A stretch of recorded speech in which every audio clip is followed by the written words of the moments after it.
Hi all, I thought I'd just jump on again. Today we're going to be talking about the hand. I thought I would go through a few bits and pieces around strengthening. But first we're going to talk about sensation. We talked about sensation a lot in the foot, but sometimes we also forget that we can lose sensation in our hands. So what does that mean? It means, that the feeling in our hands isn't as good as it could be, maybe from your stroke or your Parkinson's. So sometimes it's good to do some sensory retraining with that.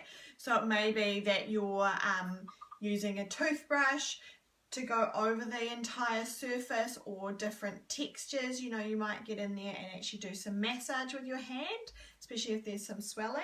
You can use the end of a toothbrush, or I've got a popsicle stick that I had in the office, and going around your hand and giving pressure. So dots all over the surface and then going around the borders of your hands to try and get that sensory input in. So we're driving sensation up through the hand, not just motor output down.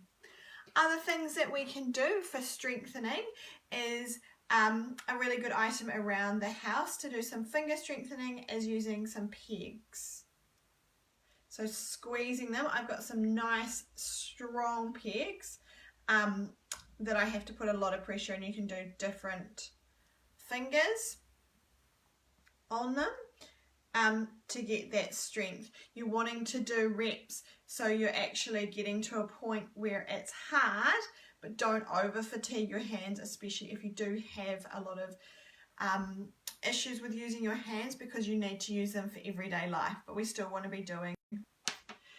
So also what you can do is you can get range of motion, and this can help if your hand is really weak. You touch your fingertips to your thumb, and then can you get your thumb down? So we're actually getting good range through our hands.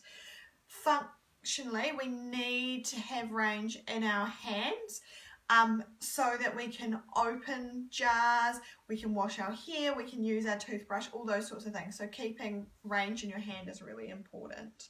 So you can do, that's called opposition. You can also do opening and closing, and you can get the thumb in and out to get some range of motion going in your hands as well. Other things we can do for strengthening is, again, you can get your tins and we can do nice wrist extension. You probably want to be doing this, especially if you're weak through your wrists, over a table or on your lap, so you can keep them going.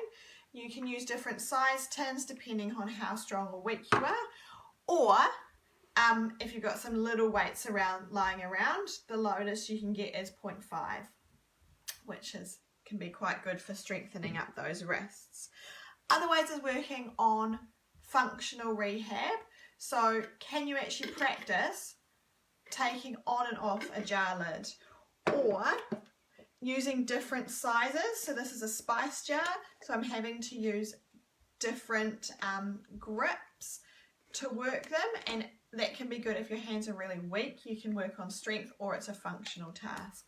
So using those items, and even going for things like the can opener and practicing opening cans, because functional exercises can really help strengthen and provide that functional retraining that you need when you're doing some rehab.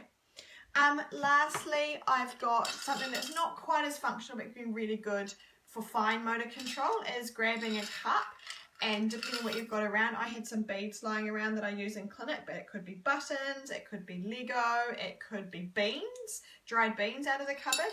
And what you can do is you can put your hand into the cup or a small dish, and you can pick them up and put them into another cup. So I just had 2 cups on my table. So that's working on fine motor control, which can be really helpful as well.